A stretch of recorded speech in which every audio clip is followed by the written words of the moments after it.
All right. So, Cam Newton. Mm-mm-mm.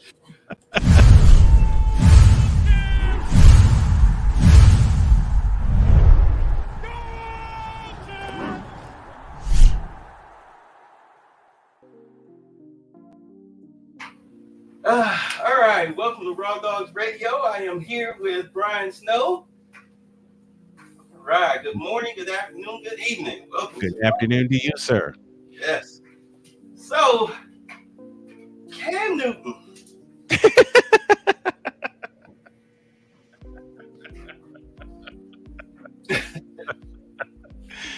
That's He, an, that's an hour in and of itself, man. now, let's just be honest. Cam Newton has a history of bad takes. Uh-huh. All right, based on ego, and his ego is well earned, it's well deserved. Yes, it is. Okay, Yep. but sometimes he kind of puts his foot in his mouth. So he labeled Jared Goff, Tua Tagovailoa, Tua, Dak Prescott, and Brock Purdy as game managers instead of game changers. Now,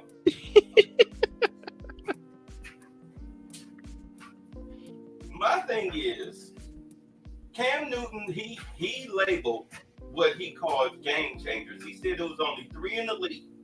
Mm-hmm.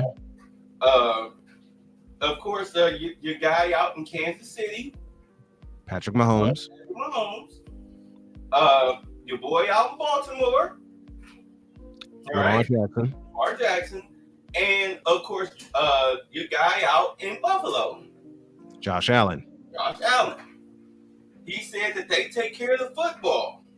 Mm-hmm. All right. Now, your boy out in Kansas City, Patrick Mahomes. he does take care of the football. He does. He makes spectacular plays. Mm-hmm. Kansas City would be what we know them to be the past couple years since he started if he had any wide receivers outside of Travis Kelce. Yep.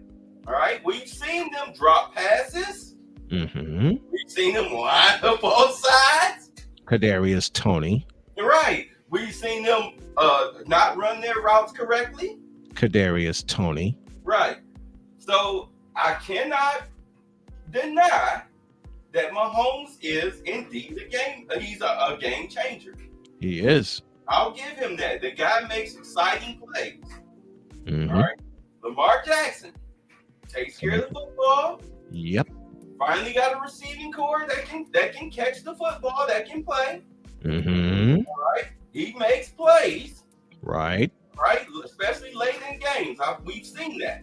Yes, we have. Josh Allen. Mm-hmm. All right. He has the receivers. Yes, he does. He can make plays. Mm-hmm. But he turns the ball over consistently. A lot. How do you turn the ball? I mean, he turns the ball over consistently. Yep. Since he's been in the league. Yes.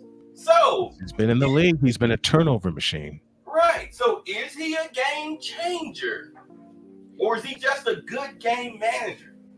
The latter. Good game manager. Right. Because you don't commit, like Dak Prescott, you don't commit that many turnovers and are labeled a game changer. That just don't happen.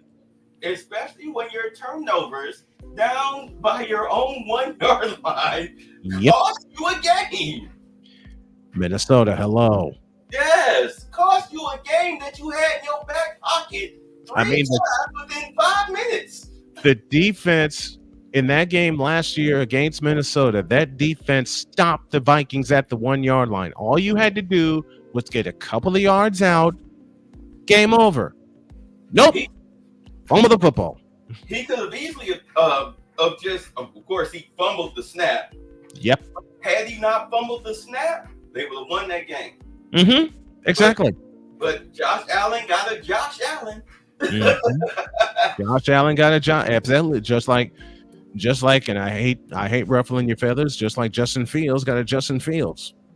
Okay, well, When I do my draft coverage, but it's fine. I know. When I do my draft coverage, I want you with me that night because I plan to do the entire first round. I may do the entire weekend, depending on where we are and what we're doing. But I want you for that first round at All least. right. Yeah, we'll make it a watch party. All right, cool. All right, now, as far as I'm concerned, look, we ever since the players started getting their money from Vegas, they got their little 14% from gambling made in Vegas. There's no doubt that the NFL is rigged. You cannot tell me that it's not. Mm-hmm. But outside of that, as far as the Josh Allen fumble against the Vikings, like, come on, man, the probability of that is Giants Eagles in the 70s, early 70s. Jeff Pisarcik. Yeah, Jeff Pisarcik, stupid. Jeff Pisarcik fumbled the snap, and Herman Edwards ran it in. I'm sorry, my mic was all over here. I hope my sound wasn't bad. You had to win the game. Mm-hmm. Thank you, Herman Edwards. Hello. You play to win the game. So let's start off with little fourth round pick, Dak Prescott.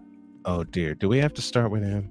Yeah, because I mean, look, let's not deny it. Tua is indeed a good game manager. He is. He's a good game manager. If you put him on any other team, he might have some struggles. Mm-hmm. All right, he might have some struggles because he's not running that 49er offense, not with that precision. Oh no. That was a quick strike offense. That's the God invented by the Godfather of the West. You've done your research on the 49ers. The Godfather of the West Coast offense, Bill Walsh. Yeah, the late great Bill Walsh. Did we? Now every team in the NFL runs a version of the West Coast offense that he perfected. Did we or did we not watch the 49ers this last year? Or was it? No, it was last year. Or was it early this year? Did we or did we not watch them run the tight end up the middle play where you take the two backs, you run them out, and the guards go out, making it look like a screen, leaving the middle wide open. We saw wide open. Super Bowl Super Bowl 19. 19. Yep, 19. And that time the tight end was the late great Russ Francis. Thank you.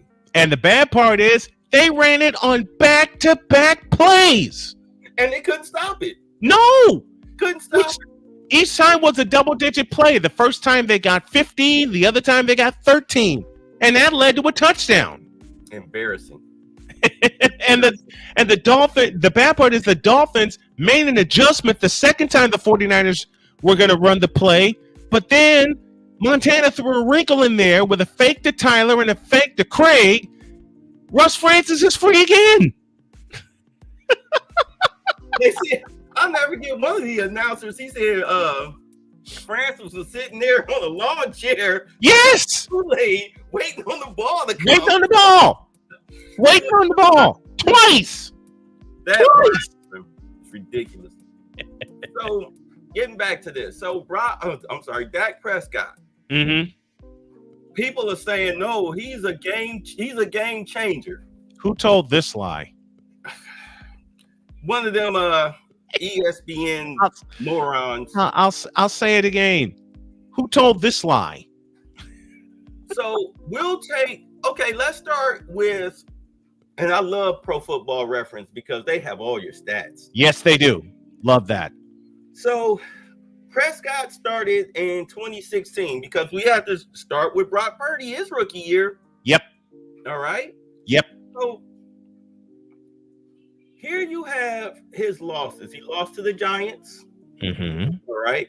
Yep. Then they rattled off all these wins, and then they lost to the Giants again. Yep. All right. The first loss was a 2019 loss. Then they lost again 10-7. And then they closed out the season with a 27-13 loss to Philadelphia. Mm-hmm. All right, but he only played sparingly. He was he was 4 of 8, 50%, 37 yards, and then he was out the game. And in that 20-19 loss, they had a chance to get down and get the winning points, but when Prescott found his receiver, he did not get out of bounds. He did not get out of bounds, and the clock ran out. So we can't blame that on Prescott. All right. So the following year, all right, he lost to Denver 42-17. Yep. Then a couple weeks later, he lost to the Rams 35-30, and the game wasn't close. Nope, it wasn't. Got points in garbage time. Then they turned around and lost to Green Bay 35-31. Yep. That game wasn't close either. Garbage time points. That game was never in doubt. Right. Then they turned around a few weeks later and lost to the Falcons of all teams. 27-20. 27-7. And then followed that up with a loss to Philadelphia 37-9. Ouch. And then followed that up with a loss to the Chargers 28-6. Of all teams. I'll say right? of all teams. The Chargers. Chargers and the Falcons in the same damn year. And Brandon Staley wasn't even a coach. How do you go 20? How do you go 20 for 27? 179 yards, but 2 interceptions. 179 yards passing. That's terrible. Then, of course, they turned around and, like, before the last game of the season, they lost to Seattle 21-12. And that was the Russell Wilson. Goodness gracious. So now you turn around. Of course, these were playoff years, and we'll get into that.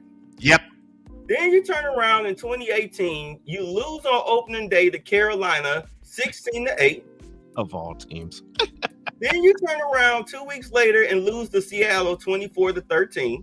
Mm-hmm. Wasn't close. Yep. All right. Now, wasn't even close. Yeah. So, all right, keep track of these. I want you to keep track of the double-digit losses. All right, can you do that? So, I'll try. All right, so you got the one against Philadelphia. Yep. Okay. Then you've got the one to Denver. Yep. All right. Then you've got the one to Atlanta. Mm-hmm. Philadelphia. Yep. The one to the Chargers. Keep going. All right. Then you got the one to Seattle. Yep. All right. And that's 2017. 2018. Yep. The one to Carolina. Mm-hmm. All right. Then you got the one to Seattle. Yep. All right. Now we're back on track. They lost to Houston 19-16. Mm-hmm. All right. Then a couple weeks later, you've got the loss to Washington 20-17. And then you follow it up at home with a loss to Tennessee 28-14. How many double-digit losses is that? Looking at 9. Okay. Then a couple weeks later, you went on a 4-game winning streak. You beat up on Philly, Atlanta, Washington, New Orleans. Barely beat New Orleans. Barely. There you go. Yep. I think this when Drew Brees was throwing with his elbow, his arm was hanging off. His arm was hanging out the socket. Yeah. His arm was hanging out the socket. Then you turn around and lose to the Colts 23-0. You know what? My wife and I listened to that game. We were living in Terre Haute, and she said to me, "Do you think the Colts are going to beat the Cowboys?" I said, "Hell yeah, they're going to beat the Cowboys." It got so boring because the Colts were busy kicking their ass so much. We fell asleep by halftime. Wake up, and I'm listening to my buddy Matt Taylor, who's the voice of the Colts. And we heard the final score 23-0. Jody looks at me and I look at her and we both bust out laughing. And then Jody says, "Well, we didn't miss much in the second half," because it was like 13-0 at the end of the half, and it wound up finishing 23-0. Manhandled. They got rocked. They got rocked. So how many losses is that by double digits? 10. Okay. Now, let's go on to 2019. All right. 3-game winning streak. You lose to New Orleans 12-10. Uh-huh. And then you follow that up with a loss to Green Bay at home 34-24. That's 11. Then you turn around and lose to the Giants 24-22. Uh-huh. 2-game winning streak, and then you lose to Minnesota 28-24 because you ain't beating Kirk Cousins. You're not beating Kirk Cousins in Minnesota. I don't care what you say. Hey, we found that out the hard way on Monday Night Football, okay? Now, Kirk Cousins, if you want to call him a game manager, that's fine. But that's a game manager that can start for any team in the NFL, and a lot of people would be glad to have him. Absolutely right. Absolutely right. They'd be glad to have him. And he's gonna be a free agent at the end of the year. What does my boy Ben say? Kurt 2 Chainz Cousins. For him to, you know what? For him to literally be, and I don't mean to disparage him or anything. Keep in mind this is comedy, but for him to be a corn-fed country white boy, all caught up in his religion, buying his clothes from Kohl's and whatnot. Right. That dude got some soul. Yeah, he does. Okay. He does. The brother got some soul. And the first time I saw him play at Michigan State, he pulled a Joe Montana drive.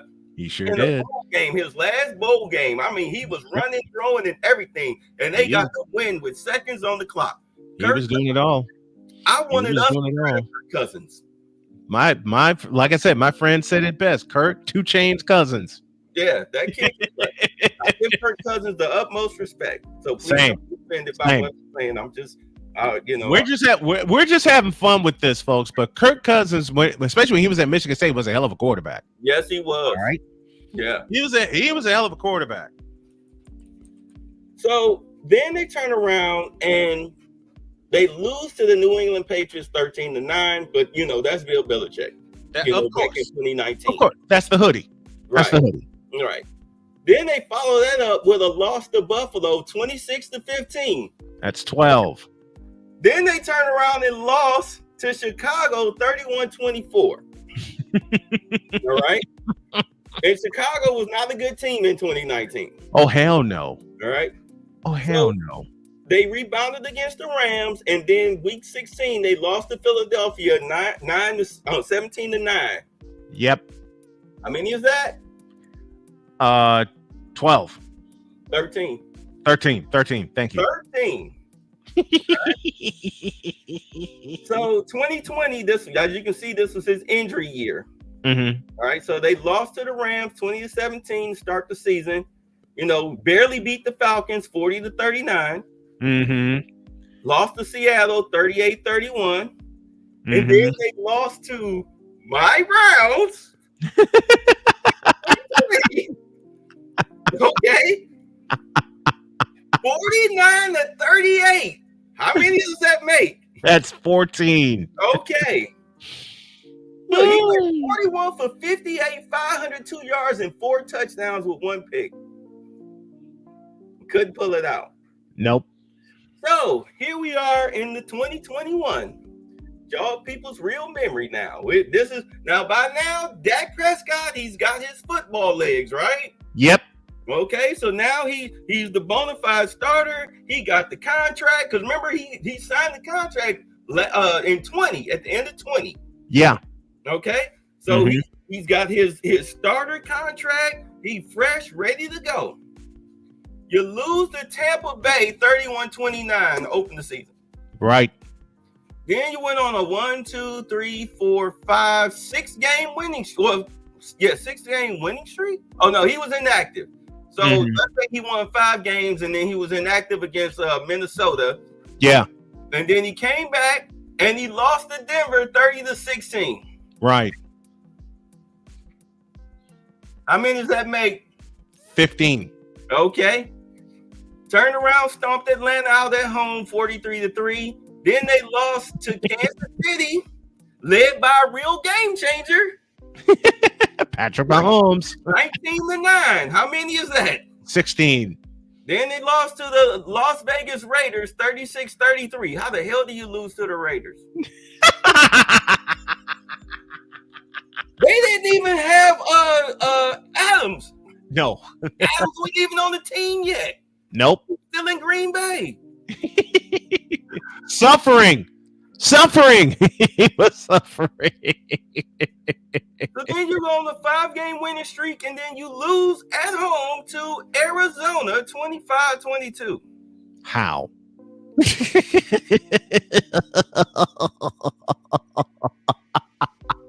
How? How? That's my only question. How? But you know, people want to label him a game changer. Right. Now, so the next year, they lose at home to Tampa Bay 19-3.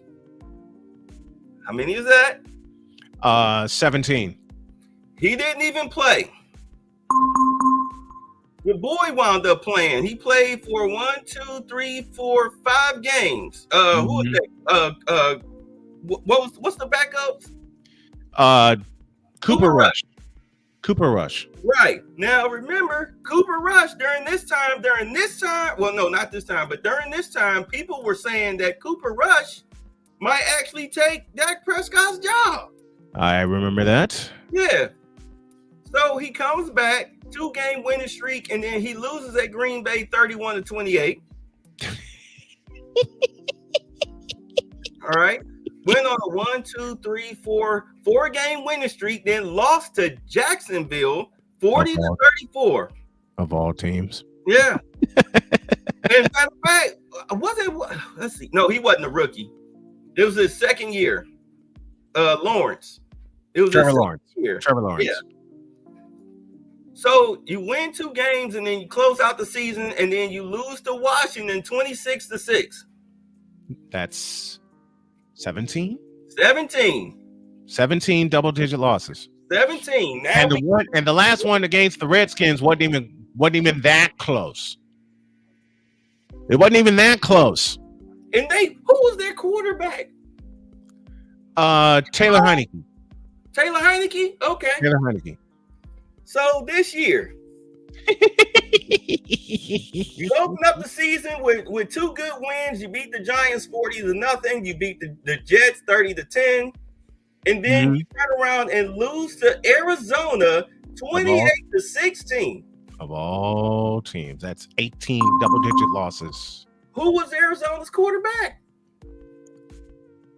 It wasn't Josh Dobbs. Yes, it was.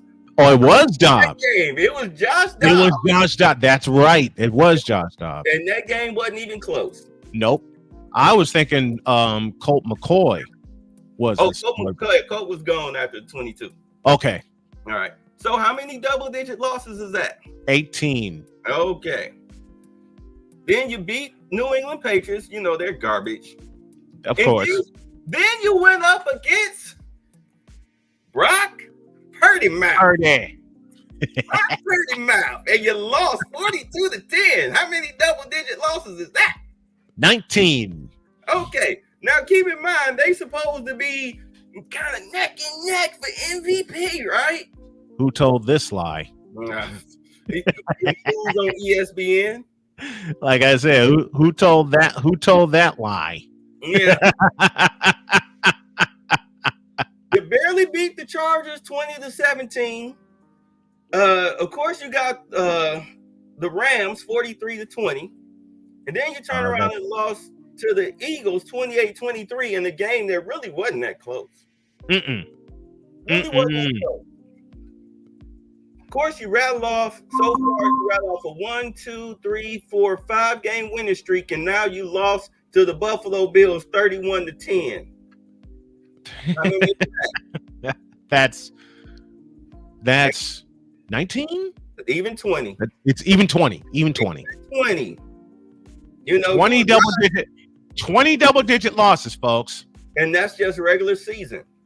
Yes. So let's get to the playoffs. Shall we? Playoffs. He's played in 6 playoff Playoffs? games. Playoffs? What are you talking about? Playoffs? You kidding me? Playoffs? Lucky we can win their game. Another game. Another game.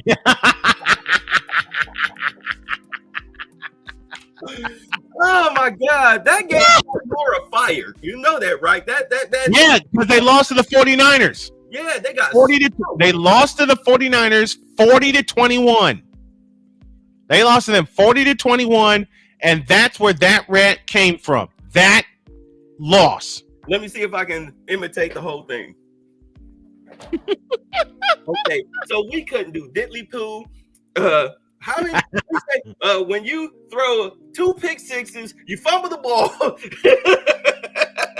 You miss. When you Because he threw Peyton Manning under the freaking bus and ran him over. 7 times. and ran him over. He threw Peyton Manning under the bus, under the semis that moved them to Indianapolis, and ran him over backwards. Then peed on him. And then peed on him. Yes. And Jim Moore was a damn good coach, man. He was a damn good coach. He was. Yeah, I don't think he never coached again after that, did he? No. Yeah. No. He was done. Not after that. So we gonna see how close these losses were. Mm-hmm. Okay. So first playoff game of his career, lost to Green Bay 34-31. Mm-hmm. All right. This was the divisional game. Let me see. It's Green Bay, and it was Aaron Rodgers. That's all I got to say about that. So here we go. They were down 21-13 at the half. Yep. Then 28-13 in the third quarter. Then the Packers went ahead and kicked 2 field goals, and of course, the Cowboys went ahead and put up some garbage points in the fourth quarter and garbage yards. Yeah, the game was over. Mm-hmm. So we got that. Then in the divisional game, get it, where they lost to the Rams. I'm doing about as much research here and sending my stuff out as you are, so we're both clicking a lot of buttons here. No, it's cool. It's cool. Folks, I produce 2 shows. My EP Cole Johnson help produces the morning show, and I send it out to my syndicators. So we're both like doing 100 things at once. It's cool. So here you can see they took a 3-0 lead. The Rams did. Yeah. Then of course Dak Prescott came back 7-3. And then the Rams kicked another field goal. And then they had a rushing touchdown that made it 13-7. Yep. After that, Todd Gurley, a 35-yard rushing touchdown, 20-7. Then Zerline, a field goal, 23-7. And then Ezekiel Elliott got in there, and they got the 2-point conversion that made it 23-15 Rams. And then C.J. Anderson ran it in for 30-15. Yep. Then with 2:11 to play, Dak Prescott a 1-yard run that made it 22-30. So the game was over with 7:16 to play. Yep. The game was over. So that's 2 losses. Yep. That's 2 losses. Now let's get this. Yeah, let's get to the Niners game. What year was that? This was 20 end of 21, start of 22, because I was working at a hotel when this game happened. Yes. So Elijah Mitchell for the Niners, 7-0. Yep.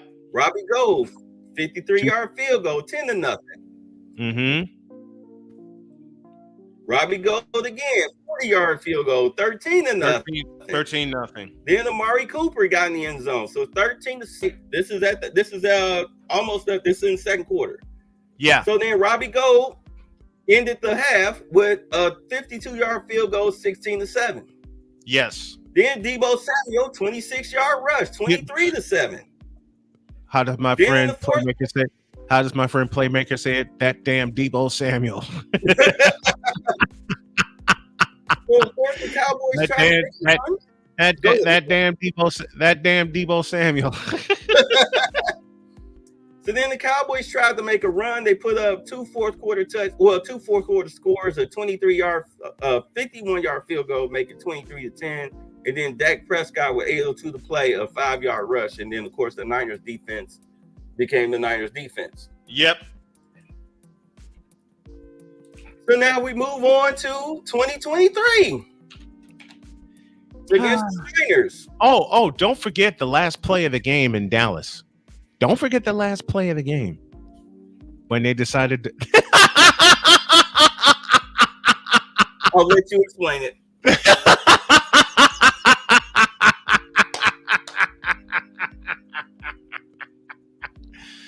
Okay, the last play of the game. In a playoff game, you're trying to get downfield and get a touchdown. You have no timeouts. Prescott runs the football on a 2nd and 1. Prescott runs the football, gets a 14-yard gain, and hands the ball to his center. Why? Why? I mean, I know Ezekiel Elliott is a big dude, but he ain't that damn big. No, he's not.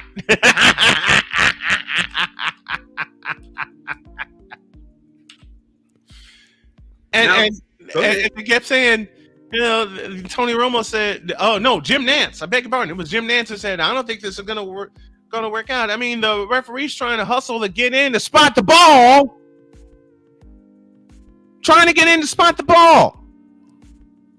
And the clock goes dead. I'm thinking that he was thinking that if he gives it to the center can hurry up and spot the ball and they can get a snap off. But dude, no, the ref spots the ball, not the center. You dummy. I raised so much hell that day because I ran into so many Cowboy fans that were checking in and out of the hotel. I ran into so many Cowboy fans, it wasn't even funny. Okay? Because they found out I'm a 49er fan. Some of my coworkers, they were giving me shit, and I get that. I get that. I had fun with them just as they had fun with me. But these deep, how does Victor put it? The moronic Republic of Cowboy Nation. They were deep in tow in that hotel, man. Well, you know. They're like, we're going to beat the hell out of the 49ers. I'm like, on the contrary, we're going to beat the hell out of y'all. Jimmy Johnson retired, people. Exactly. Thank you. He was not on that sideline. No. Mike stupid ass McCarthy is on the sideline. And we know how much of a bonehead he is. He stumbled into a Super Bowl title with Aaron Rodgers. Yeah. That's right. He called Aaron Rodgers a game changer, and I have no argument with that. None here either. I make no bones with that. He is a game changer. Mm-hmm. No argument here either. But you're supposed to hand the ball to the referee, not to your center. Idiota. Then we get to this game. 23 the playoffs this year, 22 against the 49ers. Mm-hmm. Cowboys get the first touchdown of the game, led 6-3, extra point, shank. Brett Maher, that's what it says. Robbie Gold, 26-yard field goal to start off the game. Dalton Schultz, 4-yard pass from Prescott. Brett Maher, kick fail. Shank.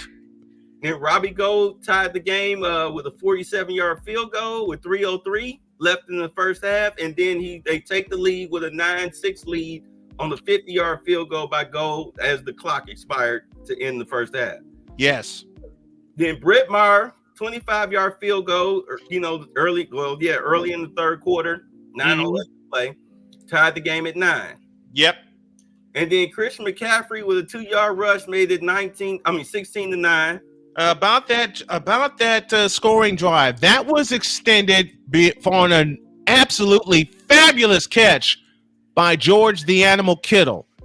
They gave Brock Purdy so much time to throw, and Kittle recognized it was a scramble drill. There wasn't a Cowboy within 10 yards of touching Brock Purdy. Not within 10 yards. And this was with Micah Parsons on the field. Exactly. Micah Parsons was in the midst of the defense, and they didn't even touch Purdy. Purdy kept winding up, and finally saw Kittle break free, let it go. Kittle tapped it, caught it. Here comes Trayvon Diggs looking to put the hammer on him and knock the ball loose, and Kittle made one slight move to the left and ducked out of the way. Boom. First down. I remember that play. That was a great play. 33-yard gain. That was a great play. But Travis Kelce gets all of the praise and attention. Exactly. Me and Jody and I watched this game while I was cooking dinner. Cooking up some burgers and some other stuff. I turned around just as that play happened, and both of us screamed. That was a great catch. Yes, it was. Fabulous catch. Yeah. That led to the touchdown that gave the 49ers the lead that they wouldn't relinquish. Exactly. Brett Maher, the Cowboys responded. Maher kicked the 43-yard field goal, making it 16-12 Niners, and then Robbie Gould with 3:04 closed the game out with a 28-yard field goal where they won 19-12. The ageless Robbie Gould. And one more. Oh boy. You want to talk about second stupid play? How about this one? I know you're going to turn around in your chair, do another 360 in your chair again while I explain this stupid play. All right, I'm ready. Ezekiel Elliott at center. Matter of fact, let me do this. Let me do this. Let me see if I still got it. Folks. Okay. Why? Push the button. The ball.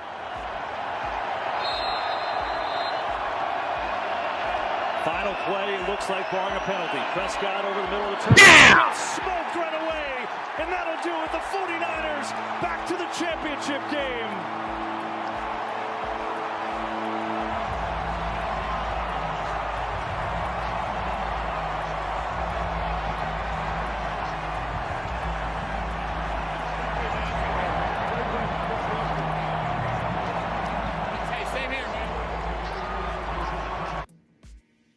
All right. Pow! Like your boy said, they are scary good. Play-by-play with JJ. What's up, JJ? One of my mentees, taking him under my wing, helping him learn how to really do play-by-play and do it well, and he's done a great job with his YouTube channel. Excellent. So if y'all have a chance to check him out. So, but man, what the heck? So in 4 years, Dak Prescott is 2-4 in 6 games in the playoffs. Right? Yep. Lose to Green Bay, they beat Seattle, then they lost to the Rams. I think that was a Rams Super Bowl year, if I'm not mistaken. Yes. Yes. Then they turned around, lost to the Niners. Then they turned around in 22. They beat Tom Brady, sent his ass home. Yep. A matter of fact, just a quick word on that. Remember Tom Brady when him and Gisele Bündchen got a divorce because he wanted to play one more year of football. Mm-hmm. Played one more year, and now he's regulated to making car rental commercials with a bunny ruckus. Yep. Jumping on the couch. Uh-huh. Meanwhile, Gisele Bündchen out here getting it daily, nightly, and oh so rightly from any man of her choice, and I don't know anybody that would turn her down. Mm-hmm. Whether they like her or not, that's Gisele Bündchen. Yes. Okay, you're gonna want that. You're gonna want that on your resume. Yes. So now he's sitting in an empty freaking mansion Mm-hmm. Can only see his kids whenever, whenever. But you're a divorced male and going on 50. Mm-hmm. All right, you're a divorced man going on 50 because you want to play one more year of football instead of having your wife to grow old with and whatnot. I mean, what was the point in getting married? Right. At any rate, so he lost to the Niners, and we'll see what happens this year. Yep. Now, Yep. I mean, look, if I had a choice between playing one more year and being with my wife and children, I'm taking the wife and children. I'm taking the wife. I'm taking the wife and children. I am very happily married, in the process of building $1 billion empire. I'm a disabled man who has survived pancreatic cancer that's about to build $1 billion empire. I don't. There was nothing for him to win. There was nothing for him to prove. Yeah, you won all the Super Bowls thanks to the NFL. All right, you got all the trophies, you got all the money. You can't even spend even if you tried. There are not enough jet skis and motorboats you can buy. Right. That would make you go broke. That'll make you go broke. You got enough for a lifetime, man. At any rate, you got enough for a lifetime, man. Let's move on to Brock Purdy mouth. I remember the first day you said that name to me, man. I remember the first time you said that and why you said it. You're like, he's got a Purdy mouth. and the bad part is that's how I saved you in my phone. When you said the phone number, that's how I saved you. I said Bay, aka Purdy mouth. Because that's the buzzword, you know. I said Purdy mouth. So let's see what Purdy mouth is all about, since he's not a game changer. Right? His first real NFL action, he came in and took a knee. Yep. Win against Carolina, 37-15. Mm-hmm. Then he played in mop-up duty when they lost to Kansas City, 44-23. He was 4 for 44%, no touchdowns, one pick. Mm-hmm. Then he came in and took 3 knees at a win at Arizona, 38-10. Yeah. All right. Then, of course, your quarterbacks are down. Because remember, Trey Lance started the year, and then Garoppolo had to come in, and then he got hurt. So you were stuck with Mr. Irrelevant. You were stuck with Mr. Irrelevant. Now, Brock Purdy went on a tear. Mm-hmm. All right. He started off with a win against Miami. Yeah, he did. All right. With Tua. Yep. And 33-17. 33-17. With Tyreek Hill. With Tyreek Hill. Yep. Won 33-17. 25-37, 210, 2 touchdowns, 1 pick. But he won. And that was in pinch hit duty. He was the starter. Oh, yeah, that was his first start. I beg your pardon. That was his first start. He beat Miami. Mm-hmm. Then he turned around and beat Tampa Bay 35-7. Oh, he killed Tampa Bay. Yeah. He absolutely destroyed Tampa Bay to the point where the broadcast was being pulled from all over the country. The broadcast was being pulled. Tom Brady. Yep. He beat up Tom Brady 35-7. Tom Brady. He beat up Tom Brady 35-7 in that game. 35-7. Yeah. 2 touchdown passes, 1 rushing. Yep. 6-yard touchdown run. Second win in a row. Then he beat Seattle, 2 touchdown passes, no picks. Then he beat Washington 37-20, 2 touchdowns, 1 pick. And that game against Seattle was on Thursday night, and that was when George Kittle ran free twice. Yeah. Twice. Then he beat the Las Vegas Raiders 37-34. Mm-hmm. 2 touchdowns, 1 pick. All right. Then they closed it out with a win at Arizona 38-13, 3 touchdown passes. Yep.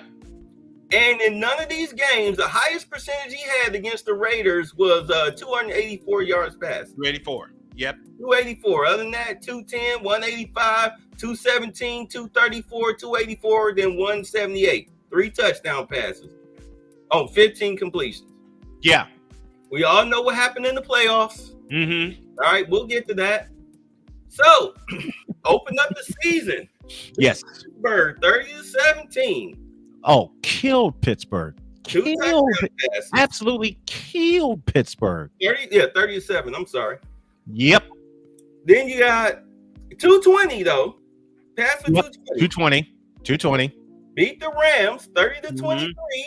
No touchdowns, no picks, but a 6-yard touchdown run. 206 passing.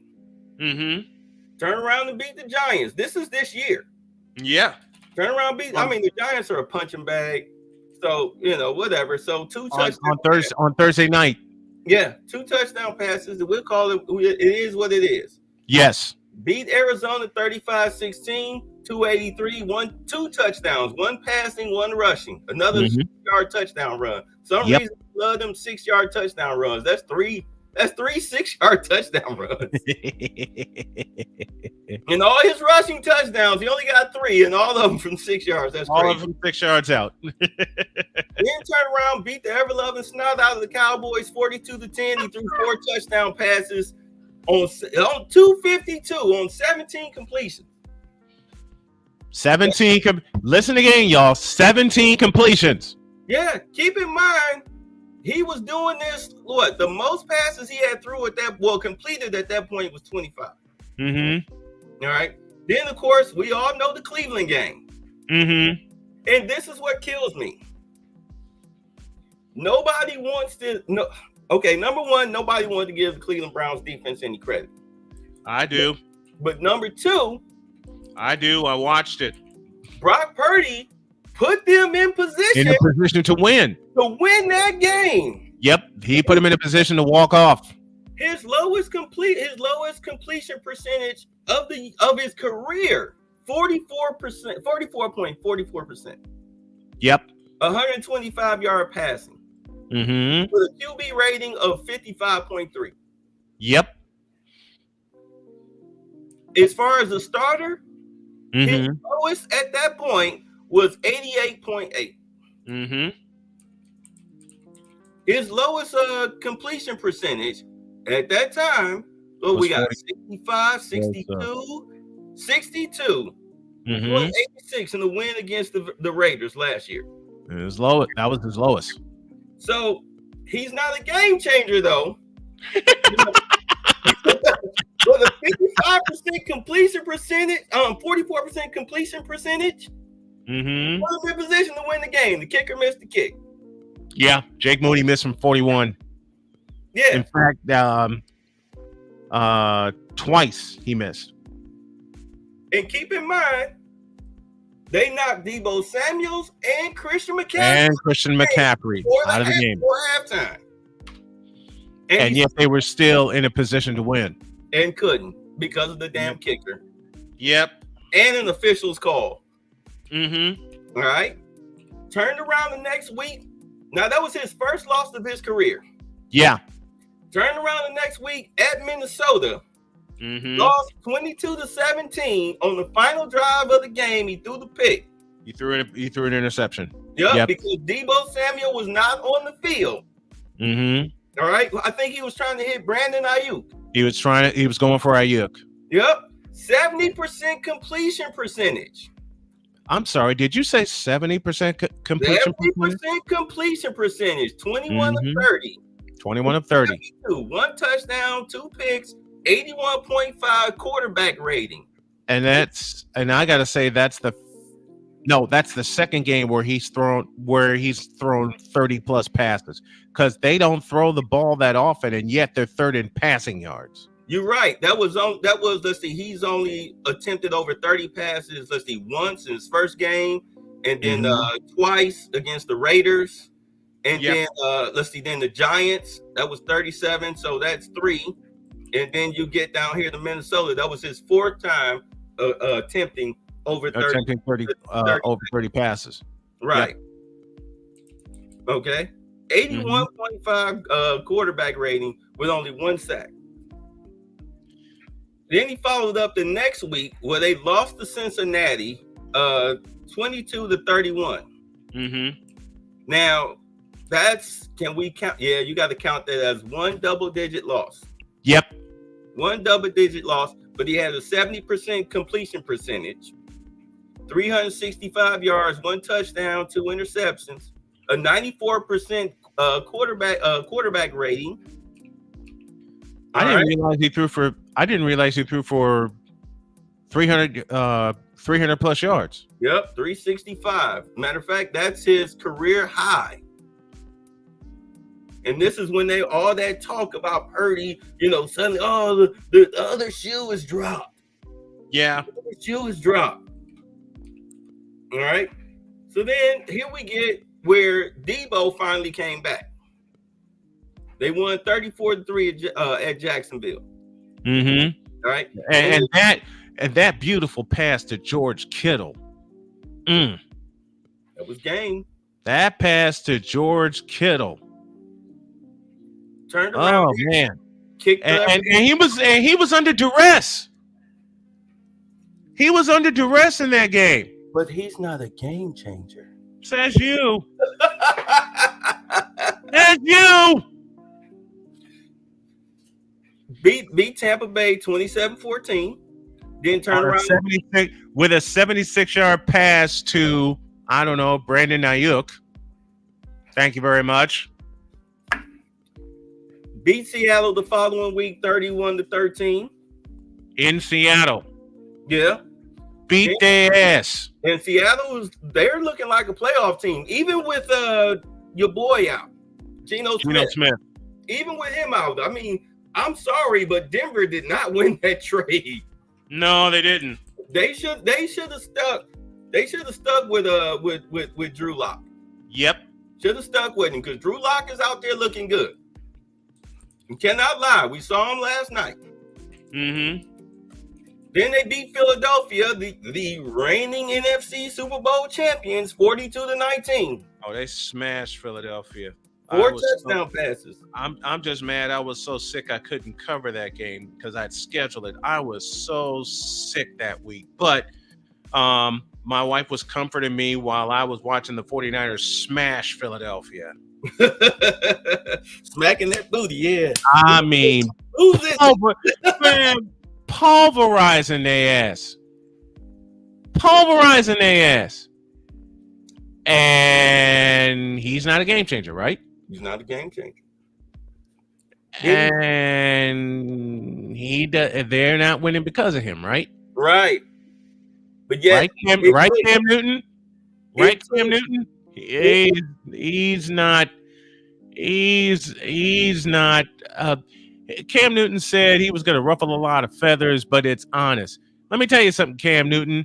Your assessment of Brock Purdy was not honest. No, it was not. Everybody else, I can see.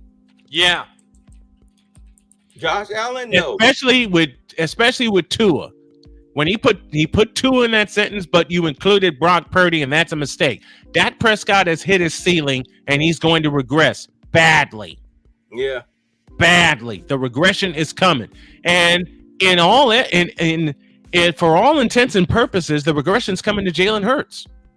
Oh yeah. Oh yeah. He about to get smacked in the mouth with regression. And and everybody wants to say, oh, this is a gauntlet they're going to. Hey, listen, the 49ers have gone through a gauntlet also. And remember, they had a 3-game losing streak. Since then, they've popped everybody in the mouth by double digits. They only had one bad loss, in all honesty, and that was Cincinnati. That was Cincinnati. Matter of fact, you know what they're saying, what the defenses are saying, especially defensive linemen, what they're saying about Jalen Hurts? What's that? They said when he takes a snap, he's not reading the defense or looking downfield. He's watching the rush. Yeah, he is. He's watching the rush. He is. That's what they're getting to him. Because instead of him quick striking and all that, he watching the rush. Mm-hmm. Meanwhile, the defense is getting in the position, and by the time he looks up, yep, everybody's covered. Mm-hmm. So he's either got to check it down or chuck it deep. Yep. Or he got to roll out to buy time. He does that a lot. He does a lot of rolling out and scrambling to buy time. That broken field play that Russell Wilson is good at. Mm-hmm. All right, because if Russell Wilson, if he's not scrambling around, you got him. He is not a pocket quarterback at all. Neither is Kyler Murray, and we figured that. And we figured that out late in the first quarter. We got to him 3 times. Yeah, we got to Kyler Murray 3 times, and to a point, the same could be said about Lamar Jackson. Now Lamar's a damn game changer. I'll give you that, but Lamar's looking to run more than throw. At least Lamar has learned. I have to take back, Charles. I apologize. I thought Lamar Jackson could not throw, especially from the pocket. He's proved me wrong. He's proved me wrong. I was afraid that he would never pick that up because he is so skittish his first couple of years. Yeah. I'm glad I was wrong because I saw the talent at Louisville. I'm glad the brother's succeeding at the level. Same, man. Quarterback. So I give him his applause. My hat's off to you. And Monday night gonna be a slobber knocker. Oh my God, I can't wait for that one. Monday night's gonna be a 50-point game because the defenses are going to get tested and the offenses are going to come to play. Don't be surprised if A, this is a Super Bowl preview, and B, this is a 50-point game. It's going to take overtime. I don't care either way because all the 49ers have to do, and I found out this morning that they only have to win 2 of the last 3 games. They don't have to run the table. No, but they win 2 of the last 3 games and they seal up the number 1 seed because essentially now they have a 3-game lead over both Philadelphia and Dallas because Philadelphia inexplicably lost last night. Plus they beat them. Yep, and plus we kicked their ass in Philadelphia. And y'all beat Dallas. And we beat the hell out of Dallas in Santa Clara.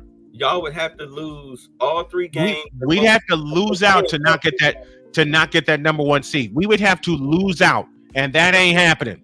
No, it's not. Because if we beat Baltimore on Christmas night, we're running the table. So here's what did I say to you? Remember what I text you when y'all made the trade with Washington? What did I text you? For Chase Young. Yeah, what did I say? Remind me. I said, you son of a bitch. You did.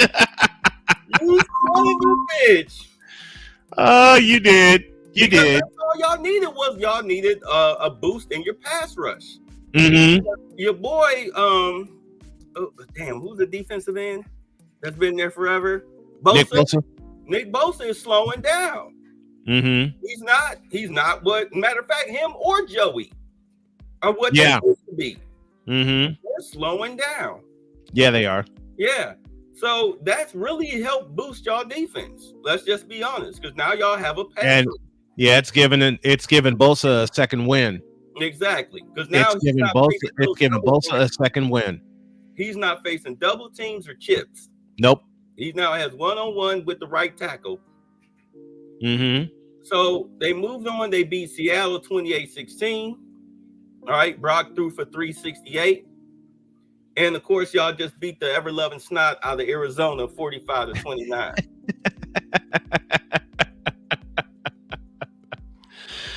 Oh, mercy. So I'm trying to figure out.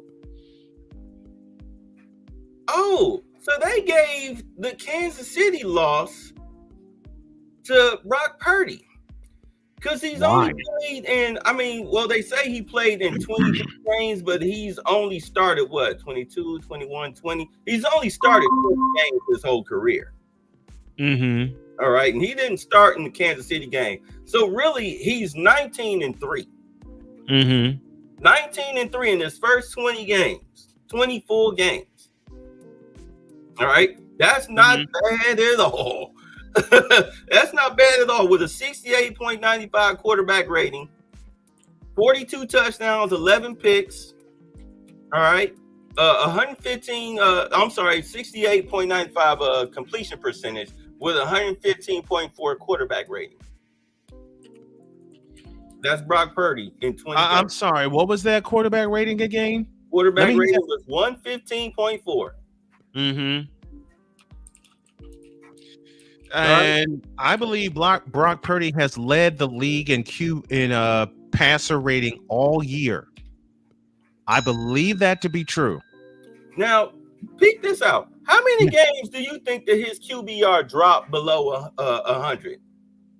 5. 1, 2, 1. 3, okay. 4, 5, 6. 6. One off. 6. And only 3 of them was in losses. Yep. All right. 3 of them were in losses. But he's not a game changer. He's just a game manager. So says Cam Newton. Meanwhile, I think Cam Newton is jealous because of what Brock Purdy is doing and what he was supposed to do. Yeah. Because he was supposed to be that game changer. Unfortunately, Cam Newton couldn't throw the ball over 10 yards.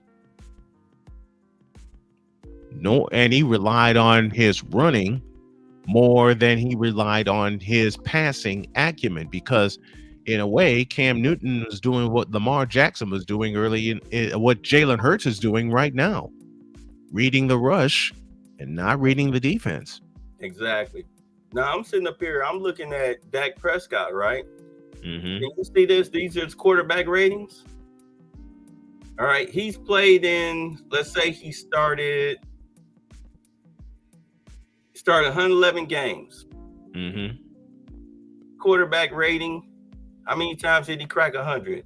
1, 2, 3, 4, 5, 6, 7, 8, 9, 10, 11, 12, 13, 14, 15, 16, 17, 18, 19, 20, 21, 22, 23, 24, 25, 26, 27, 28, 29, 30, 31, 32, 33, 34, 35, 36, 37, 38, 39, 40, 41, 42, 43, 44, 45, 46, 47, 48, 49, 50, 51, 52, 53, 54, 55, 56, 57 in 111 games.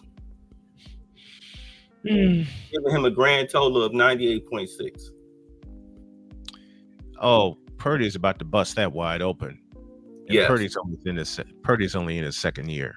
He's about to blow that. He's about to blow that to shreds. Mr. Irrelevant, who is very relevant right now. And I love it. I love it because we're still going to have people saying, oh, they're not winning because of him. He can't do it. He can't do anything. Have you seen him play? That's my question. Have you seen him play? And matter of fact, I said this morning on the morning show. Brock Purdy is 205 yards. In other words, one game, unless they totally bottle him up, and I don't expect the Ravens to. I love the Ravens defense, but they're not going to bottle up Brock Purdy. He is 205 yards away from 4,000 yards. Does Brock remind you, play-by-play with JJ, does Brock remind you of Joe Montana? Fuck yes. With his poise and everything else? Yes. His mobility reminds me of Steve Young. So he's a combination of the two. The mobility is Steve Young that spin out to the left against Arizona yesterday. All right? Brock Purdy reminds me every bit of Joe Montana. Indeed he does. Every bit of Joe Montana. From the pocket, he throws on the run. He's very accurate. We just saw and he climbs the pocket. Yes. And he's very smart. If he knows he can't get rid of the ball, he doesn't turn the ball over. That's the other thing. He does not turn the ball over. How many turnovers do you think Brock Purdy has had in his life? Not many. I know he's got 9 this year because he's lost 2 fumbles. He's thrown 7 interceptions. 11 so far in 20 games. We're not going to count yet. We're not okay. Let's count 23 games. Okay. 42 touchdowns, 11 interceptions, 6 fumbles. Mm-hmm. All right. So 42 and 17 in his 23 games. Let's count 23 games. We'll count them 23 games. That's an average. That's kind of above average, especially for a guy in his second year. Yeah. Oh, yeah. For a guy in his second year. And we're not even going to count. Okay, you can count fumbles. Fumbles are really a quarterback's fault. Yes. But interceptions, you have to show me the interceptions, because a lot of quarterbacks get credited with interceptions from tip balls. All right, receiver, it bounces off the receiver's hands. It right. Gets, bounced off at the line of scrimmage. Mm-hmm. All right. So yeah, you may count it as technically it's an interception, but was it his fault? Right. No. Right. We don't know. But if we had game tape on his interceptions, I guarantee you have tip balls. You have wide receivers who ran the wrong route. That's what happened with us against Chicago. Mm-hmm. 2 separate occasions. Yeah. Receivers running the wrong routes in the wrong spot. All right. Flacco's not a turnover machine at any rate. Mm-hmm. So we'll let it stand. Yeah. All right. 42 and 11 with 6 fumbles within 23 games. Mm-hmm. Now let's get to the playoffs. Yes, let's. Where he played 3 games. Kicking the crap out of Seattle, 41-23, 3 touchdown passes, one touchdown run. Guess how many yards it was for? 6 yards. Yes. 6 yards. When he gets in the 6-yard line, just look for Purdy. If it's any goal line at the 6, just guard Purdy.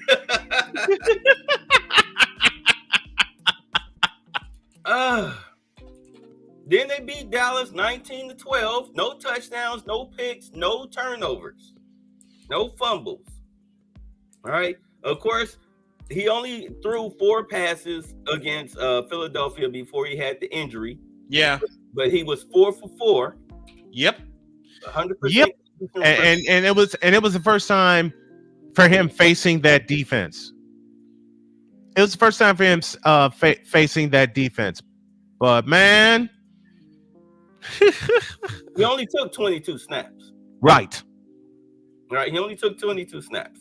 So we're not, even though it's a loss on him because he was a starter, I'm not going to count that as a loss on him because they would have beat Philadelphia had he played. If he would have stayed in the game, it would have turned out, I believe, the way this season's game turned out against Philadelphia, because Philadelphia was hyped after they got the lead 7-0. Too hyped. They were too hyped, and the energy was going to run out, and the 49ers would have figured it out. They'd have figured him out. From what I saw in those 2 playoff games, they didn't trail. No, they did not. Trail. They didn't trail. That last one against Dallas, it was a hard-fought game. Mm-hmm. But look at any turnovers? None. No turnovers. In fact, we picked him twice. Yeah, I believe we picked him twice. We picked Dak Prescott in every game that he's played against us, playoffs or regular season, because we picked him off in the wild card game, picked him off twice in the divisional, and 3 times in the regular season this year.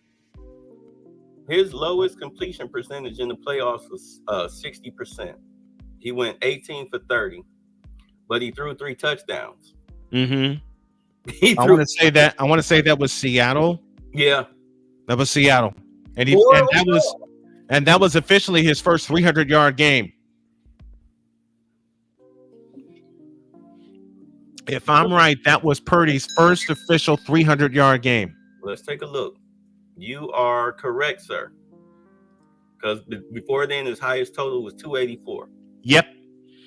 And this year he has 5 300-yard games. The most is 6 by C.J. Stroud.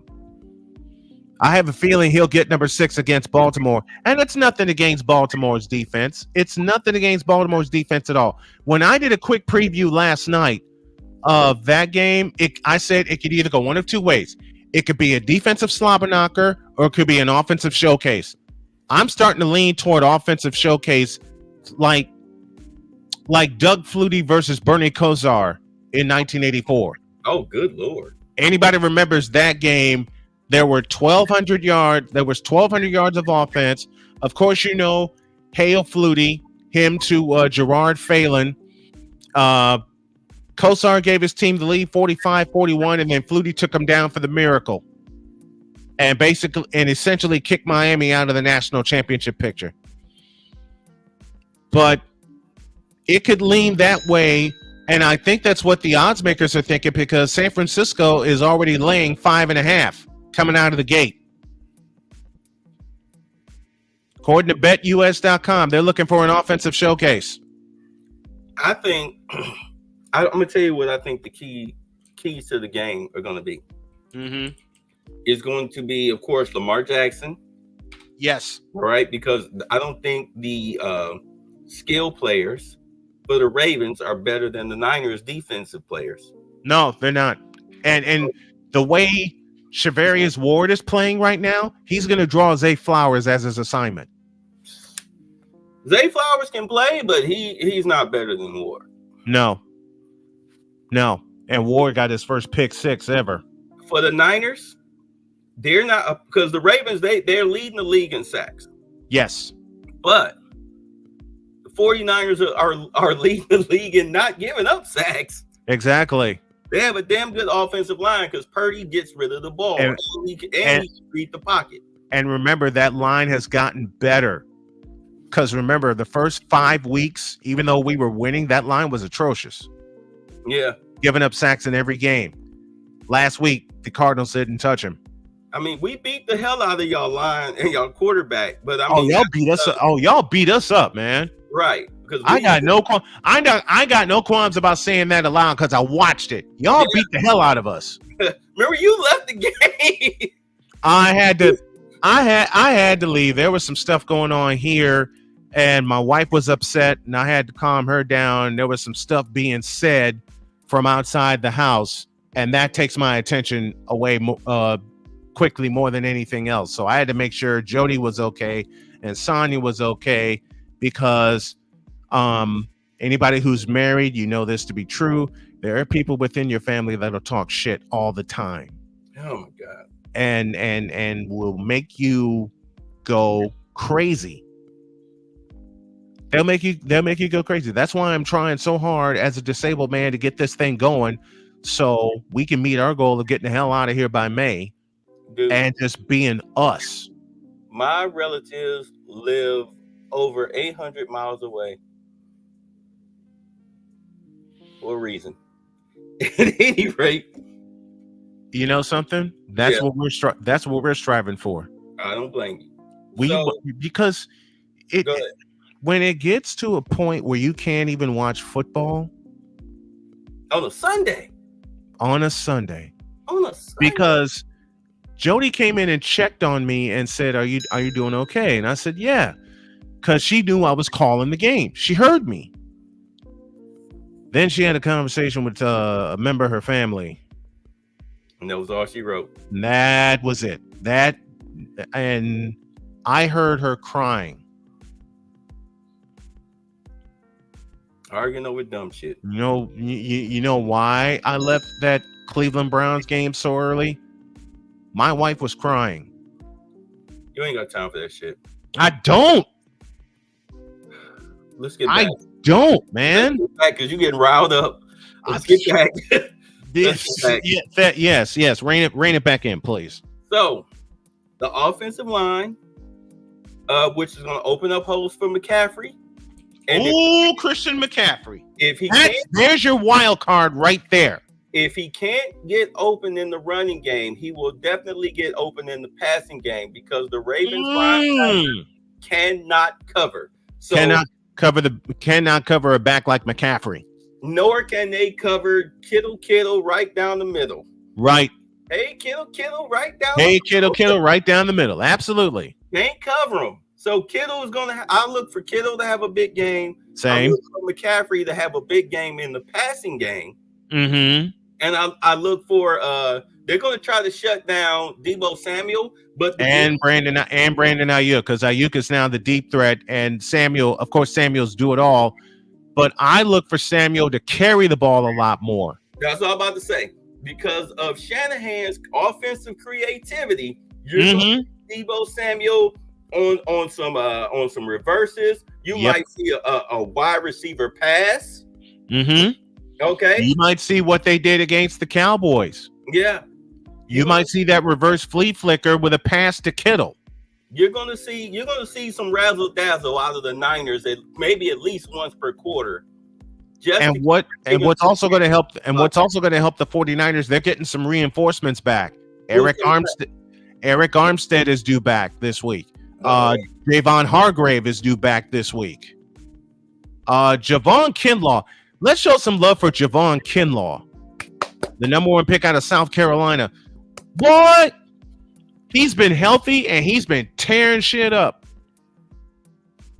So Purdy's in 3 games in the playoffs.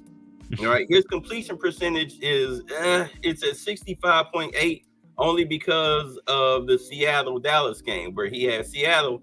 Although he threw 3 touchdown passes and ran for 1, was 18 for 30, 60%. Yeah. All right, but his quarterback rating was 131.5. In that playoff win against Dallas, 19-12, he was 19-29 for 65% completion percentage. Right. 14 yards, no touchdowns, no picks, but his rating was 87.4. Yeah. So that dropped him down. And then, of course, the 22 snaps against Philly, his completion percentage was 100. Yep. And his rating was 90.6. And that's before he went down. I'm sorry, no touchdowns. I'm sorry, that was a sack that I read. Excuse me. All right. But this year, everybody wanted to see what Brock Purdy could do with a full season because they did not give Purdy a pass at the end of last year. No, they did he's just doing this because of this, or he's doing this because of that. Have you ever thought about the fact that he can actually run the offense? Like, the kid can play. The kid is wonderful, and he's gotten better each year. He's gotten better each game. Let me change my sentence. He's gotten better each game. I take that back. Not last year, this year, before the season started, I happened to run across a video of Purdy Mouth when he was in college. At Iowa State. Yeah, and he was balling at Iowa State. And I'm like, why was this guy drafted as the last player last year? Why was he the last quarterback taken? Why was he the last player? Name recognition. I'll answer that question. Name recognition. Everybody wanted everybody else who was supposedly something. And now Jalen Hurts is regressing. Josh Allen is totally regressing. Tua Tagovailoa is regressing. Dak Prescott, he's already reached his ceiling and he's about to crash. He is where he is. Let's just be honest. Purdy is in his second year, still growing. Yep. And he's still wanting, and unlike Dak Prescott, still wanting to get better. Dak Prescott has reached his ceiling. Yep. All right. He's a regular season champion. Let's just be honest. Yeah, that's all he is. All right. Tua, regular season champion, especially against bad teams, just like Dak Prescott. Yep. All right. Who was the quarterback he mentioned? The one up in Detroit? Jared Goff. Jared Goff. Jared Goff has reached his ceiling. Jared Goff is crashing. Okay. He is what he is. Now, you want to say game manager? Jared Goff is definitely a game manager, but he's in the top 15 of quarterbacks. Right.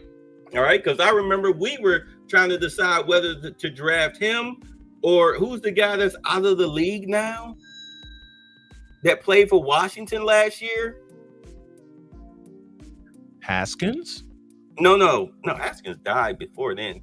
No, he was the quarterback for Washington. They were drafted 1 and 2 overall. It was Jared Goff and exactly. Can't even remember the guy's name. He was just that bad. He was drafted by the Eagles. This is where lifetime research comes in. Yes, go ahead. I hear you typing away. Yep, this is where we do lifetime. This is where we do lifetime research. Come on. Carson Wentz. Carson Wentz. He's out of the league, isn't he? Yeah.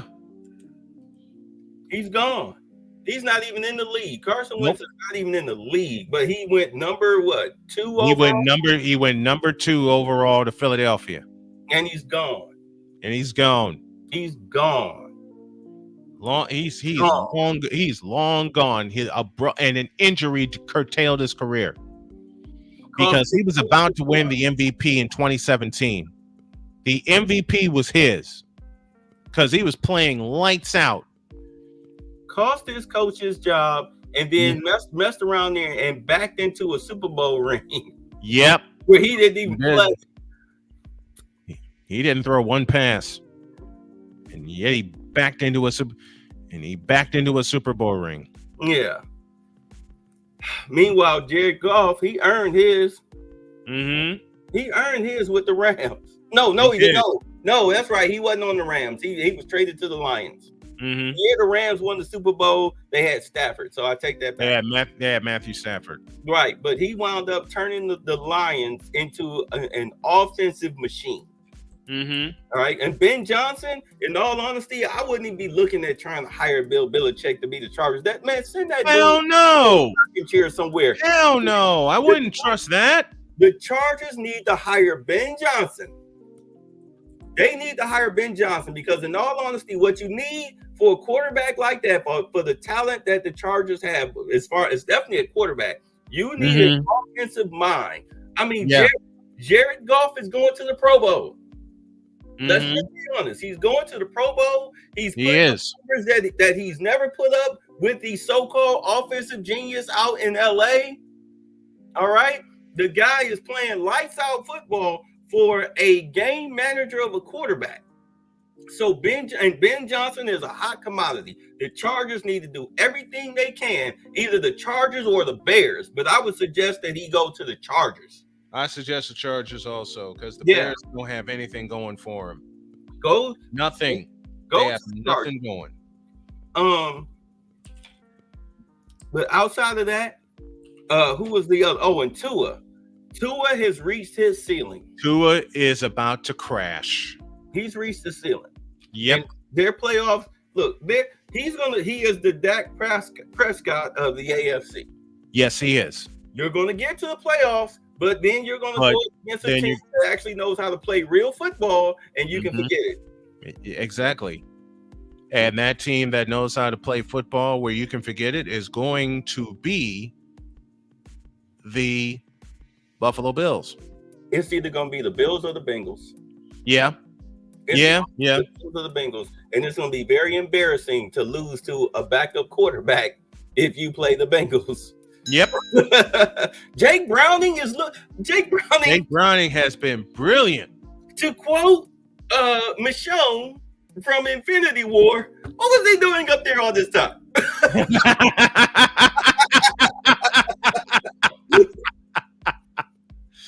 Oh man, nearing comeback victories and everything. Yeah.